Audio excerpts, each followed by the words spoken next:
నుంచి ప్రయాణమైన వారు అనేక లక్షలాది మంది నాయన ప్రభు కాలంలో అయినప్పటికీ కూడా అంతము చేర్చబడిన వారు ఇద్దరు మాత్రమే. కాబట్టి ఇదిగో నాయన ప్రభు మొదటిగా సేవకులుగా మమ్మల్ని ఈ సమయానికి మిమ్మల్ని మీ చేతులకు అప్పగించుకుంటున్నాము స్వామి. జ్ఞాపకం చేసుకోండి, మాలో నాలో ఏదైనా చెడుతనము ఒకవేళ ఉన్నాయి కదా, మా పనుల ద్వారా, మా తలంపుల ద్వారా, మా ప్రవర్తన ద్వారా, ధనాపేక్షలు ఏదైనా సరే ఒకవేళ దయచేసి మన్నించండి, క్షమించండి స్వామి. అందరినీ మీరు ప్రత్యేకించాలని నమ్ముతున్నాను ప్రభు. ఈ పరిచర్య ప్రత్యేకమైనదని నమ్ముతున్నాను నాయన. ఈ తోటవారి వారి ప్రాంతంలోనైనా ప్రభు, ఈ ఇంద్రమ కాలనీలో మీరు అప్పగించిన ఈ ఎబినేజర్ ప్రార్థన మందిరం అనేది ఒక ప్రత్యేకమైన ఓడ ప్రభు.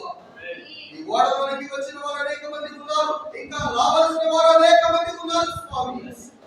వారందరినీ పేరు పెట్టి మీరు నడిపించండి. మేము వారితో మాట్లాడడం కాదు ప్రభు, మీ దర్శన వాక్యాన్ని వారికి కలగచేయండి ప్రభు. దాసుని కన్నీటి ప్రార్థన ద్వారా ప్రభు అనేక మందిని ఓడలోనికి మీరు నడిపించండి.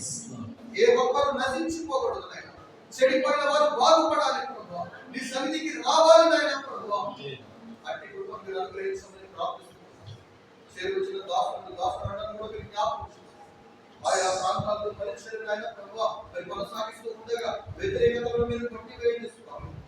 ఆ ఓడ పరిశుద్ధమైనదని, ఆ పరిశుద్ధమైన ఓడలోనికి అనేక మంది రావాలనే తీర్మానంతో ప్రతి పాదాలు కదలాలి ప్రభు, ప్రతి నాలుకని విస్తరించాలి.